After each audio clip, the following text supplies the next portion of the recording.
The classmate who spread lies about me became my boss, and she's forcing me to train her new assistant.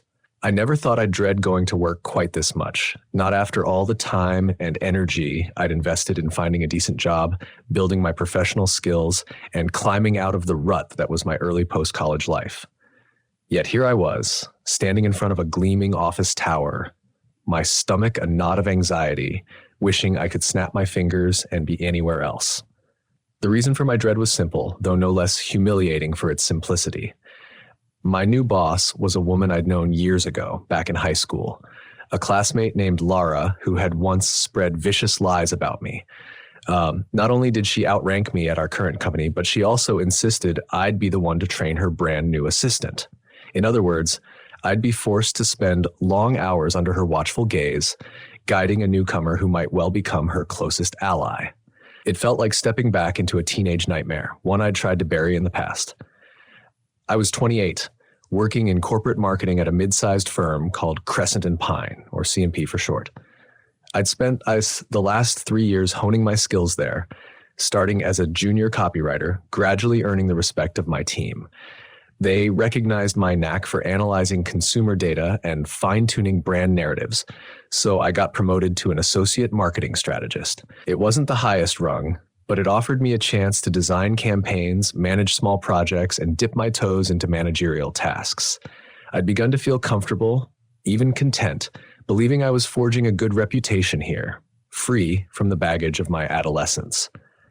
Then a month ago, the announcements started swirling. The company was restructuring some departments, and new directors would be coming in to streamline processes. Rumors flew about who these new directors might be, some from within the firm, some from outside.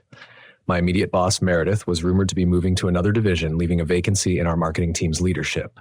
For days, we waited to see who would step into her spot. When the official memo landed in my inbox, my heart pounded. The new director's name, Lara Harding. The name alone made me feel physically ill. Could it be the same Lara from my high school days? Harding wasn't a rare surname, but it wasn't super common either. A part of me hoped it was just an unlucky coincidence. Yet a nauseating sense of inevitability told me otherwise. Sure enough, 2 weeks later I glimpsed her in the off striding through the hallways, wearing a sleek suit, her hair glossy as ever. I recognized her face immediately, though it had matured in the decades since we'd last seen each other. My stomach twisted into an anxious coil. I slipped into a bathroom stall for a moment to compose myself. I didn't even know if she remembered me, but my mind couldn't help sprinting back to senior year of high school, where so much drama had stemmed from her cunning manipulations. Back then, Lara was part of the in crowd, pretty popular, involved in cheerleading, yearbook club, and student council. I was a quiet honors kid, someone who preferred reading and writing to socializing. But I had a small circle of friends who shared my interests. Lara and I barely intersected, or so I thought, until one day rumors started flying around the school that I'd sabotaged a classmate's science fair project. According to the whispers, I'd snuck into the lab after hours, messed with the chemicals, and stolen vital data from a shared laptop. It was all nonsense. I had no reason to harm that classmate, no motive, no opportunity. But Lara, for reasons I still don't fully understand, decided to champion the rumor, feeding it oxygen at every turn, telling people she'd seen me lurking around. When the principal questioned me, I had no alibi, since I'd actually been at home studying that night. It was my word against the swirling gossip. The classmate claimed to have no idea who did it, yet Lara's rumors pinned it all on me. The science teacher eventually found no hard evidence, so I wasn't formally punished, but the damage to my reputation was done. I spent months fending off side-eyes, hearing hushed comments in the hallway. "She's the one who sabotaged that project," they'd say, or "watch your back around her." I felt alone and powerless. Lara thrived on that drama, I suspect, though she never outright admitted to starting it. Her sly winks and smug glances told me everything. I managed to graduate, fled to college out of state, hoping to bury the memory. Over time, I convinced myself that Lara was just a petty high school mean girl, the kind who spreads gossip for fun or out of boredom. I never expected her to appear in my adult life. Yet here she was, stepping into my workplace as a higher-up. My fear was that she'd either not remember me, or worse, that she'd remember me all too well and decide to resume her old habit of undermining me. I didn't want to believe a grown woman in her late 20s would still nurse such a streak, but the pang of anxiety wouldn't let me relax. The first few days with her on board were tense. She was introduced at a team meeting as our new director, praising the department's track record and claiming she was excited to build upon the great work already done. She scanned the room, her eyes landing on each of us. When her gaze flicked to me, I held my breath. Her expression tightened ever so slightly, and I saw a flicker of recognition. But she smoothly moved on, continuing her speech without missing a beat. When the meeting ended, she stepped away to greet some folks individually. I tried to blend into the crowd, but she caught me heading for the door. "Elise, right?" she said, using my name in that confident, polished tone. "We went to Riverview High together, didn't we?" My stomach clenched. "Yes," I managed to say politely, forcing a small smile. She smiled back, the corners of her mouth curving in that same way I remembered, friendly on the surface, but her eyes glinted with something else. "Small world," she said, then turned to greet someone else. Her voice was light, as though we were old acquaintances parting on good terms. That was our only direct interaction that first week. I tried to keep my head down, focusing on my tasks, finishing up a campaign for a tech client. Meanwhile, Lara was busy absorbing data on how the department ran, scheduling one-on-ones with the team. My turn came on a Friday afternoon. I stepped into her new corner office, paint still fresh on the walls from renovations, the desk still uncluttered, and sat stiffly across from her. She flashed a professional smile. "Elise, it's been a while. How have you been?" We made small talk, acknowledging our shared history. Just that we'd been classmates, that we recognized each other. She didn't bring up the rumors or any of the old nonsense, but her gaze felt penetrating, as though she was dissecting me to see if I still harbored ill will. She asked about my role, my responsibilities, how I liked the company. I answered politely, trying to stay calm. She nodded, scribbling notes. Then she told me she looked forward to optimizing the synergy of the department, which was corporate speak for reorganizing. "You have potential," she said, "and I'd like to see you step up. I remember you being very bright in high school." Hearing her call me bright made me want to cringe. Was she mocking me or being sincere? I couldn't tell. The meeting ended amicably enough, and I left her office with my heart pounding. Over the next couple of weeks, nothing overtly sinister happened. Lara seemed to settle into the role well, implementing new processes for project approvals, scheduling daily check-ins, and even praising some of my marketing strategies in group emails. I began to wonder if maybe she'd left the past behind. Maybe we'd just coexist as colleagues, even if not friends. My cautious optimism didn't last long. One Wednesday morning, an email landed in my inbox. The subject line read, "Training Plan for New Assistant." The sender, Director L. Harding. My eyebrows rose. I opened it. The body of the email stated that Lara was hiring a personal assistant, someone to help her manage the department's administrative tasks, and that she wanted me, specifically me, to handle the new hires' onboarding and training. My hands trembled slightly on the mouse.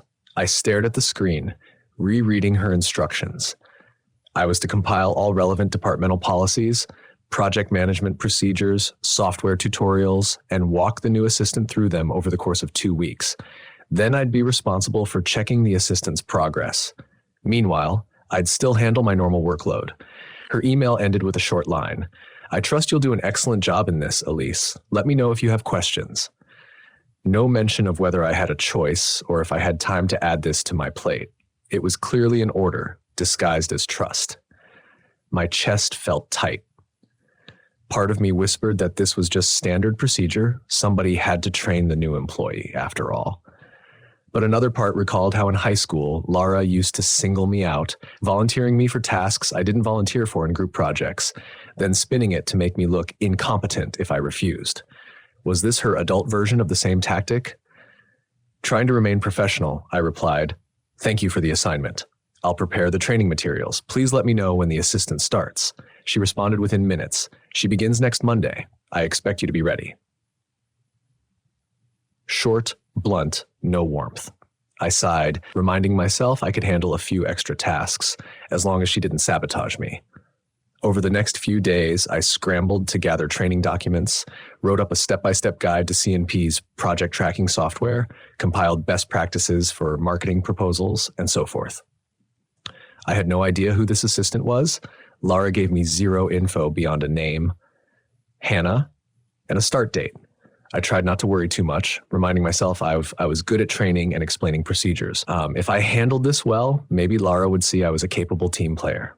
Monday arrived. I stationed myself in a small conference room, waiting for the new hire.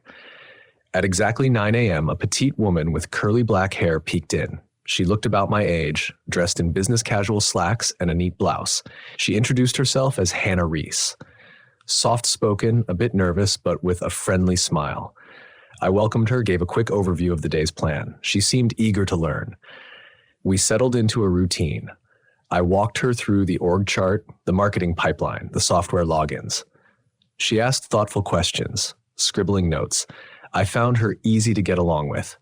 By lunchtime, she'd picked up on some basics, so I suggested we grab lunch together in the cafeteria. She agreed enthusiastically. While we ate, she confided she was from a smaller firm, looking to grow her skills, excited about working for a bigger company. I tried to reassure her that CNP was a decent place. She asked about Director Harding, how she was to work for. I paused, choosing my words carefully. She's experienced, I said, and has big plans for the department. She can be demanding, but if you keep up, it should be fine. Hannah nodded, admitting she was a little intimidated by the director's aura, but she wanted to make a good impression. As the afternoon continued, I introduced Hannah to various coworkers and showed her where to find files. Around 3 p.m., Lara swept into the conference room, a whirlwind of authority. "How's everything going?" she asked, her tone crisp. Hannah scrambled to her feet. "Good, Miss Harding. Elise has been super helpful." Lara gave a tight smile, glancing from Hannah to me. "Excellent. Let's see how far you've gotten in the training manual." She picked up the binder I'd prepared, flipping through it. "Looks thorough," she murmured. Then she looked at me. "Are you on schedule?" I forced a polite nod, explaining we'd covered the first 2 sections. "Fine," Lara said. "I'll need Hannah to start handling my calendar requests by next Monday. Make sure she's up to speed by then." With that, she left. Hannah exhaled, looking slightly rattled. "She's intense," she whispered. I just nodded, my insides twisting. I recognized that same controlling vibe from high school. At least she wasn't openly antagonizing me. But her presence reminded me how precarious this all felt. Over the next week, Hannah and I spent countless hours together, like going line by line through company protocols, scheduling guidelines, everything. I juggled my own projects, staying late some nights to finish client reports after training Hannah all day. I began to feel drained, longing for a normal routine. Meanwhile, Lara popped in periodically to check Hannah's progress, sometimes making pointed comments about deadlines or how Elise should demonstrate best practices so we're not behind.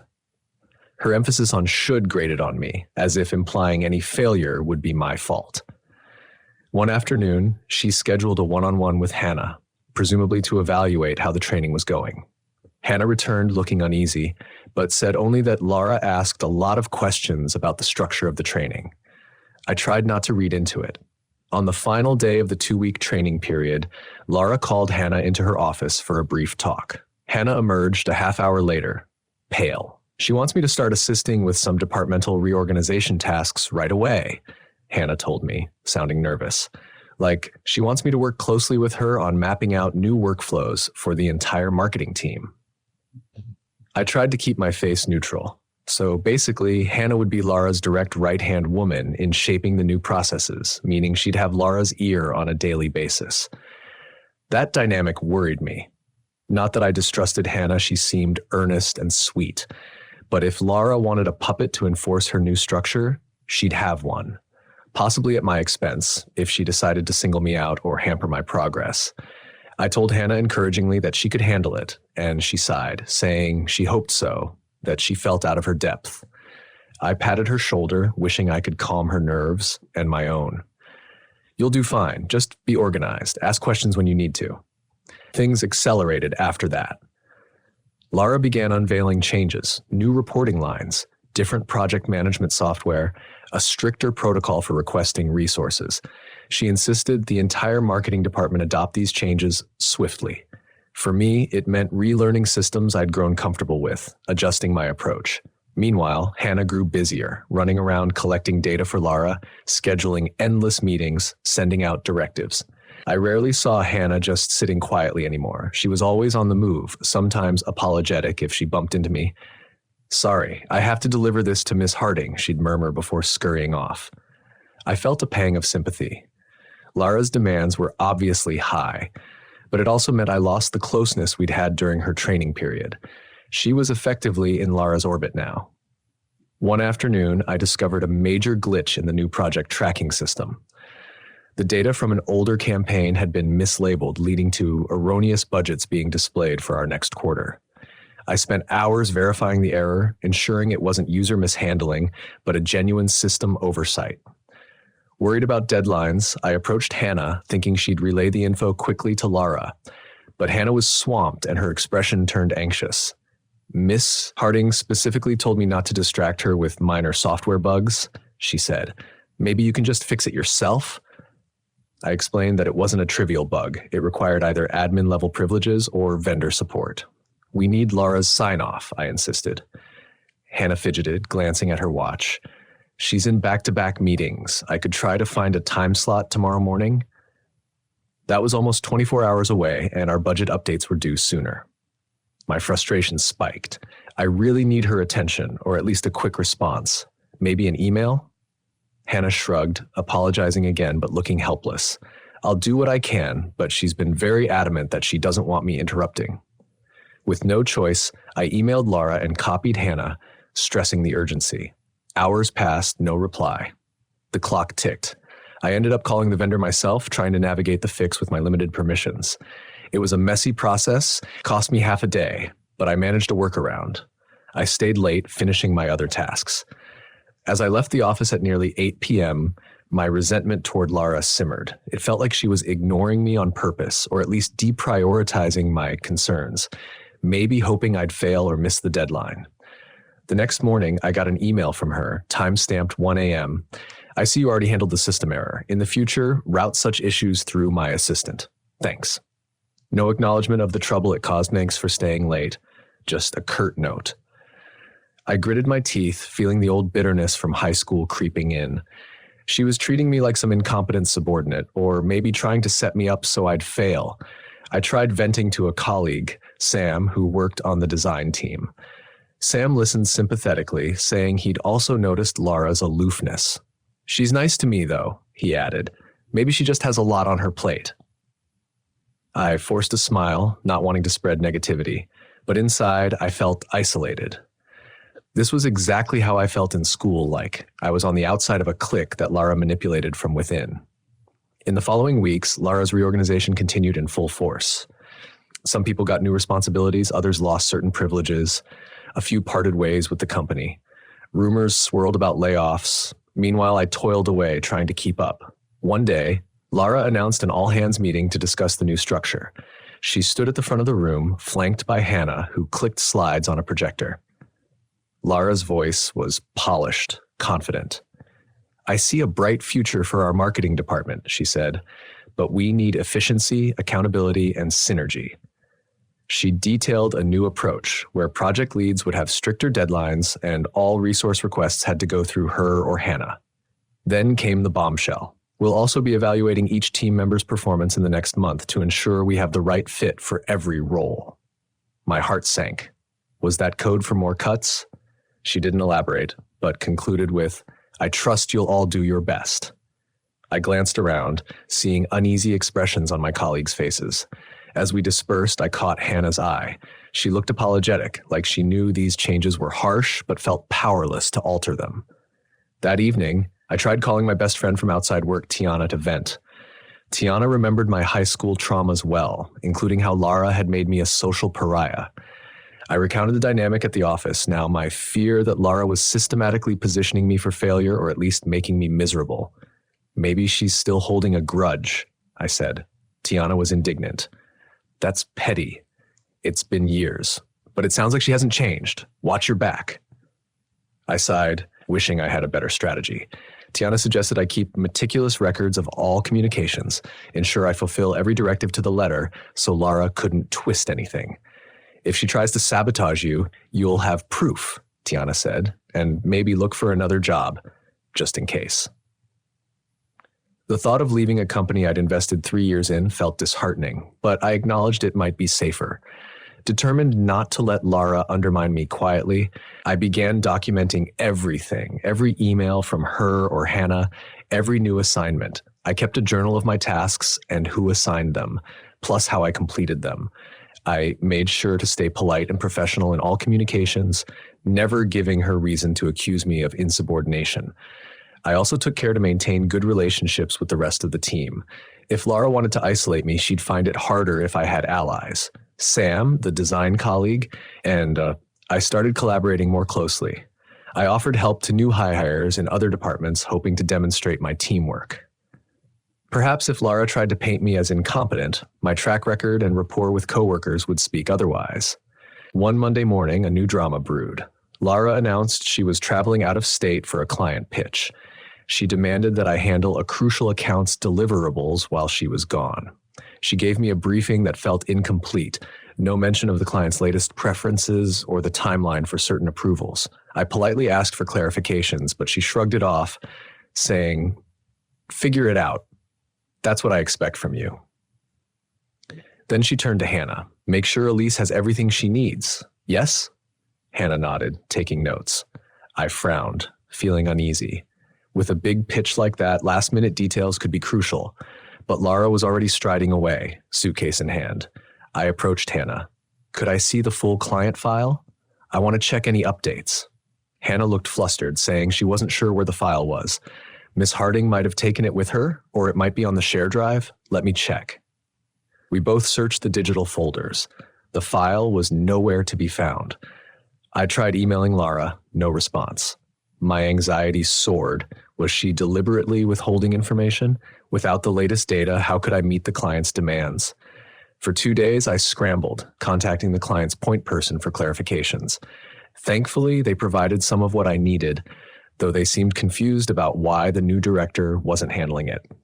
I explained she was on a trip, but that I was stepping in. By some miracle, I managed to finalize the deliverables on time, thanks to the client's patience. When Lara returned, she breezed into my cubicle, asking if the account had been serviced properly. I gave her a succinct summary, stating that I'd requested the missing file but never found it, so I adapted on the fly. She frowned as if unimpressed, saying I should have tried harder to find her notes. "I did try," I said evenly. "They weren't on the drive. Hannah and I both looked." Lara just shook her head. "Let's not rely on the client to fill in our gaps next time," she snapped. "I expect better organization." Then she walked off. My blood boiled. She was making me out to be disorganized, when in fact she withheld the file. Was that her plan all along? I recorded the incident in my personal log. As time wore on, tensions rose. Some colleagues whispered about how controlling Lara was, how she micromanaged and hoarded information. A few people left the department, citing the new direction. My own position felt precarious. Meanwhile, Hannah seemed torn. She continued to be polite with me, sometimes quietly apologizing for passing along Lara's demanding emails or last-minute tasks, but she was clearly loyal to Lara. She had to be, given that Lara was her direct boss. I didn't blame Hannah for surviving. Yet it stung that I'd lost a potential ally. Eventually, the dreaded performance evaluations arrived. Lara scheduled 30-minute slots with each of us. Mine fell on a Thursday afternoon. I walked into her office, bracing myself, carrying a printed summary of my achievements, successful campaigns, client feedback, data analysis.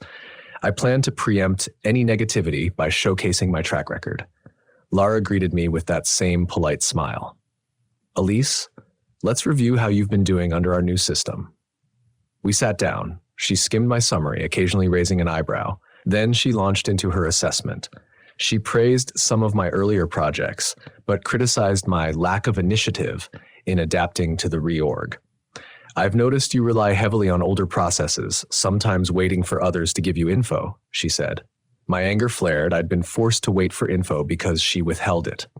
I calmly pointed out that I'd adapted to the new software, handled that crucial account while she was away, even if she'd not provided the file. She brushed it aside. Yes, but next time, plan ahead. Do your own investigation. She then brought up the time the system error occurred. You should have flagged that earlier, she admonished. I reminded her I did flag it, that she was busy, so I had to fix it myself. She just pursed her lips, looking unimpressed. It felt like a replay of high school, her weaving a narrative that cast me as incompetent or suspicious. As she continued, I realized she was building a case. She highlighted small mistakes or delays, none of which I believed were my fault, but each painted in a negative light. My attempts to clarify were met with deflections. Finally, she concluded, overall, I think you have potential, but I see you struggling to fully embrace the changes we're implementing. If that doesn't improve, I'll have to reconsider your position here. My heart hammered. That sounded like a veiled threat of termination if I didn't toe her line. She ended the meeting with a saccharine smile, saying, I hope this evaluation motivates you, Elise. I left, trembling with rage and fear. She was out to push me out, or at least keep me on a tight leash.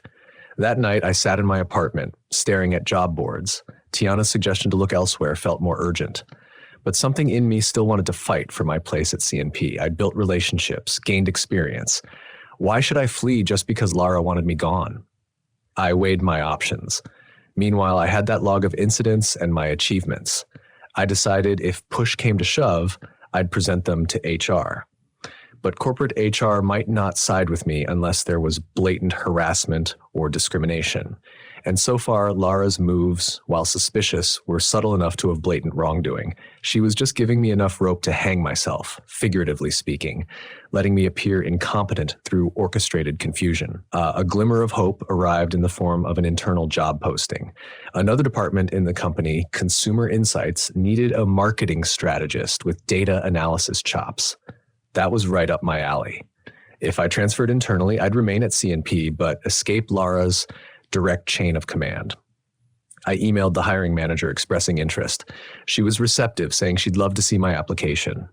I felt a surge of relief. Maybe I could slip out from under Lara's thumb and keep my career at the same time, but I had to keep it secret for now.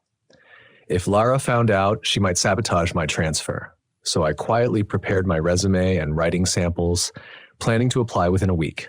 Meanwhile, I maintained my professional facade, continuing to produce solid work. Hannah noticed I seemed more at ease, possibly misreading my renewed determination. She cornered me one day, whispering, I hope everything's okay. Miss Harding seems to be on your case. I smiled ruefully, telling her I was doing my best. She bit her lip as if debating whether to say more, then just patted my shoulder. Good luck, she murmured, scurrying off to deliver messages for Lara. Then, inevitably, Lara escalated things again. She called me into her office one afternoon, where she sat beside Hannah. On the desk lay a stack of printed documents, a marketing plan I'd drafted. My chest tightened. Elise, Lara began, I've been reviewing your latest plan for the Vega Foods account. Some parts are fine, but others are subpar. We need to rectify this immediately. She tapped the papers. Pages 4 through 6 don't align with our new strategic framework.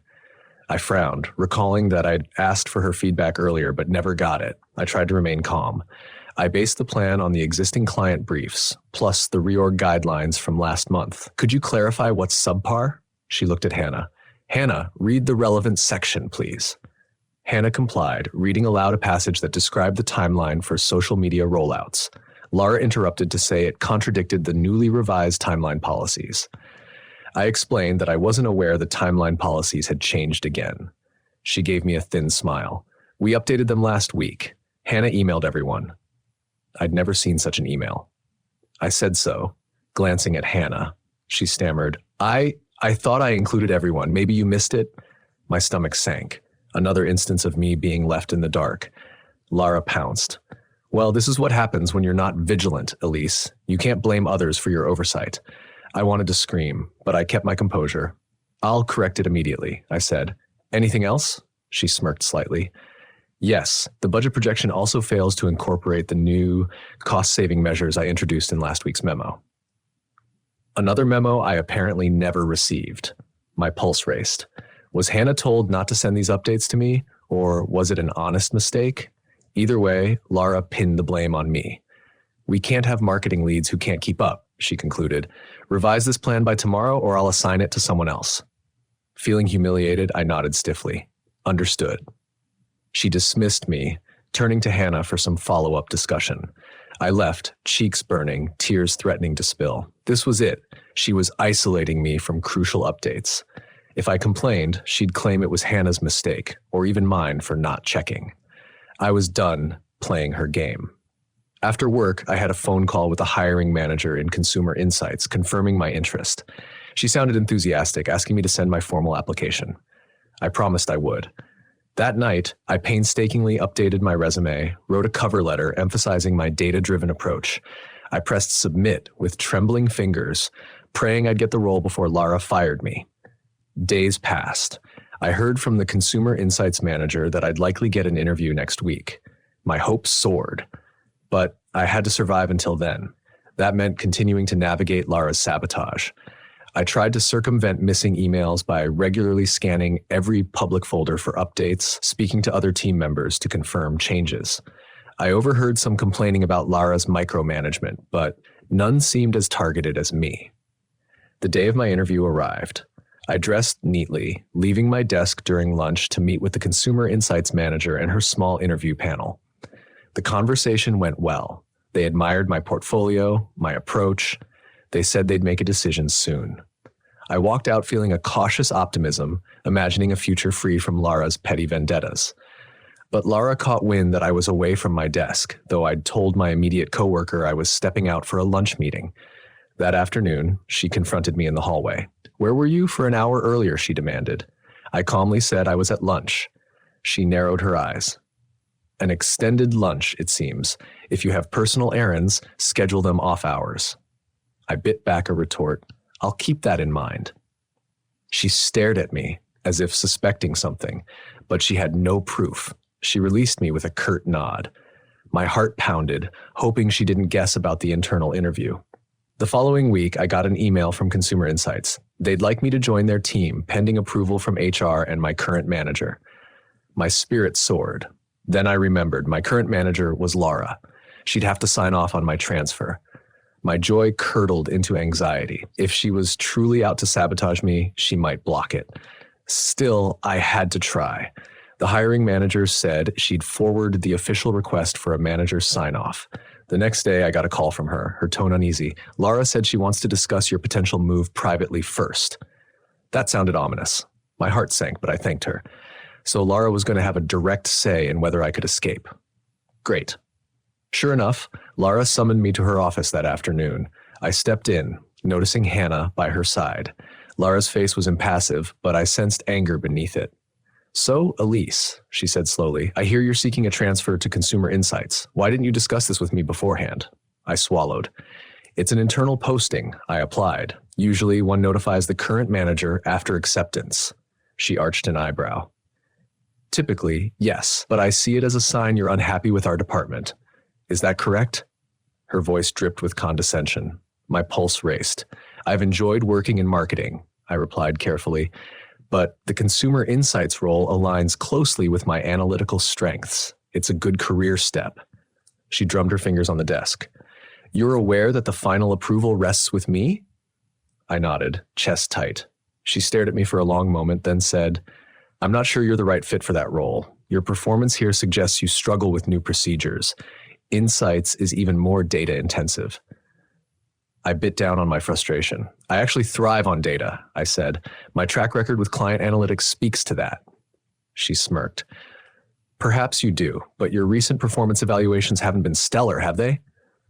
I recognized this game. She was using her negative spin to justify blocking me. "With respect," I said, forcing my voice calm, "some of those issues arose from missing information, but if you review my actual deliverables, you'll see strong results." Lara exchanged a glance with Hannah. Hannah looked away, clearly uncomfortable. Lara continued, "I'll have to think about it. For now, keep focusing on your current tasks." Then she dismissed me with a wave of her hand. I walked out, feeling sick.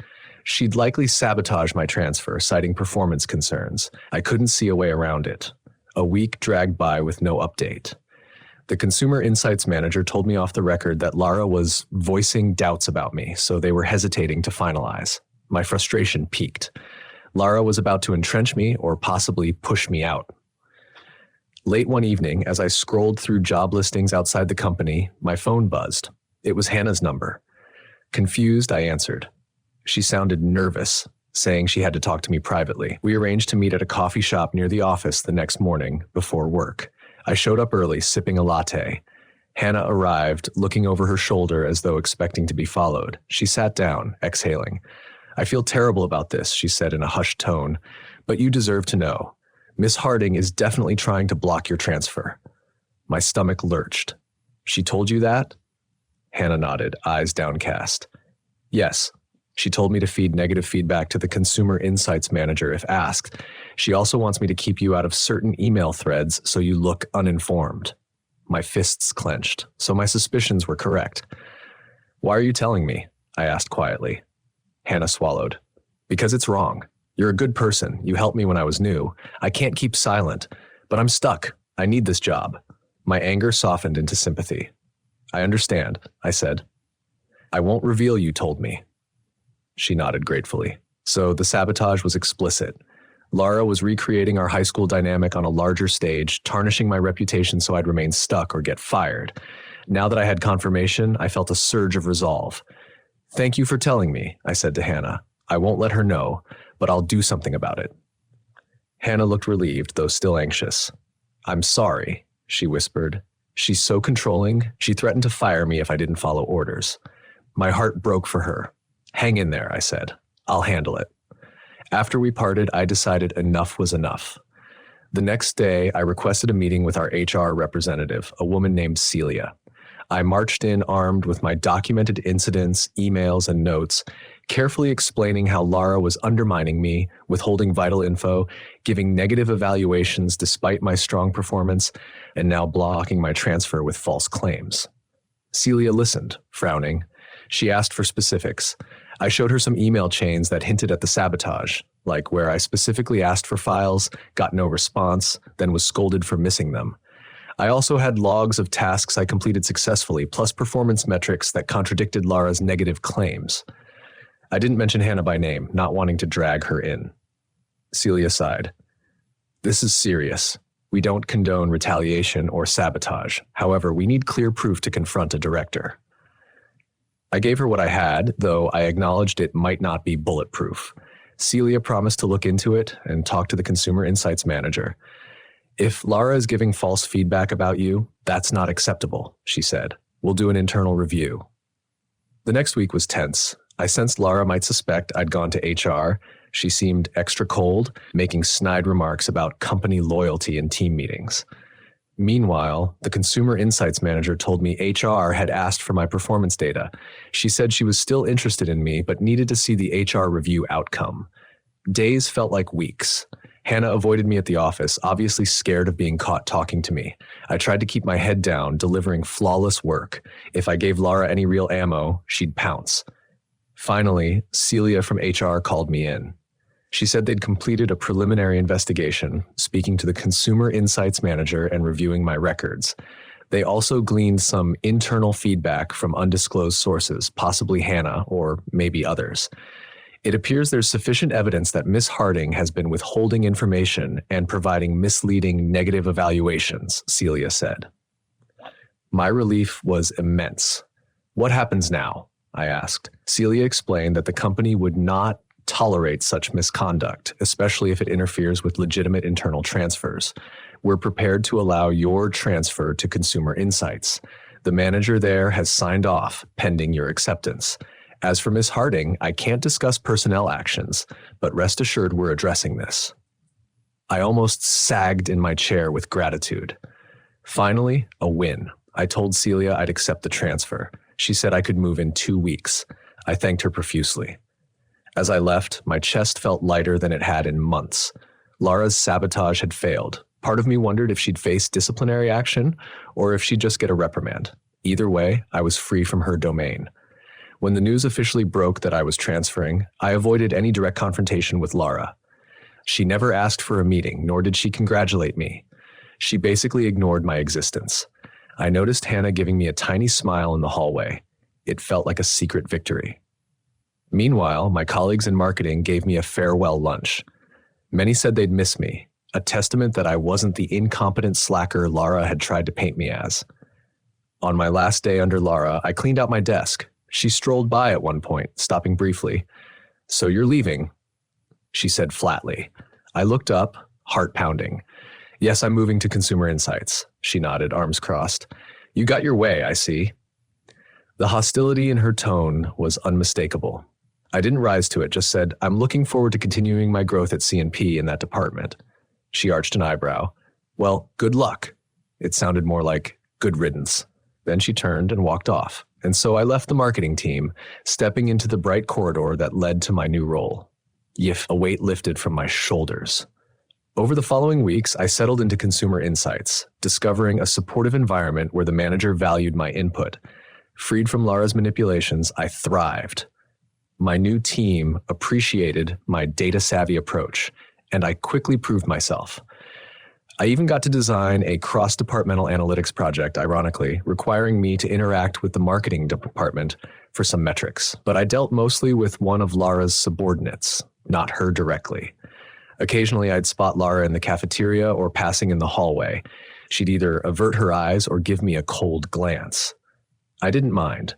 I felt no desire to rekindle anything with her, no matter how that might have turned out. I'd heard from Celia that Lara received some form of official warning, though the details were confidential. She was still director of marketing, but perhaps with less free rein. Meanwhile, Hannah remained her assistant. We only spoke briefly once in a restroom where she shyly said, "I'm glad things worked out for you." I nodded, thanking her for her honesty that day at the coffee shop. She smiled, relieved, and said, "I hope you're happier now." I assured her I was, though I felt sorry she had to remain under Lara's control. Months later, as I excelled in my new position, I reflected on the journey. The classmate who'd once spread lies about me, tarnishing my reputation in high school, had tried a similar tactic in the professional world. But this time, I wasn't an isolated teenager without resources. I had allies, colleagues, HR protocols, my own documentation. I'd proven my worth, refusing to let her manipulations define me. Lara might never acknowledge the harm she caused or seek genuine reconciliation, but I no longer needed her validation, nor did I fear her sabotage. I'd walked through the fire of her pettiness, come out stronger and with my career intact. If there's a lesson here, it's that the past can resurface in unexpected ways. Sometimes people we hoped we'd left behind show up in our new life with old grudges or patterns. But we're not the same as we were in high school. We can stand up for ourselves, find support systems, gather evidence, and fight back against unfairness. It might be uncomfortable and draining, yet it's possible to come out on top. Looking back, I'm oddly grateful for the experience. It reminded me how far I'd come since the teenage days of feeling powerless, how much courage I'd gained. Lara remained stuck in her old ways, apparently fueled by ego and control issues, but I'd grown beyond that realm. And in the end, she was the one left standing alone in a department that resented her. I, on the other hand, found a new team that valued my contributions and a renewed sense of self-worth. So yes, the classmate who spread lies about me became my boss, forcing me to train her assistant as part of her manipulative power play. But I didn't bow to her sabotage. I pushed back quietly, used the company's resources, and charted a path forward for myself. I learned that sometimes the best revenge isn't stooping to their level. It's simply moving on to a place where their poisonous influence can't reach you. And that's exactly what I did, stepping into a role that let me shine on my own terms, leaving her bitterness behind. In the end, I wasn't that timid student anymore, and she couldn't rewrite my story. I claimed it for myself, forging a new chapter where her lies and manipulations lost their power, and I found my rightful place, respected, thriving, and free.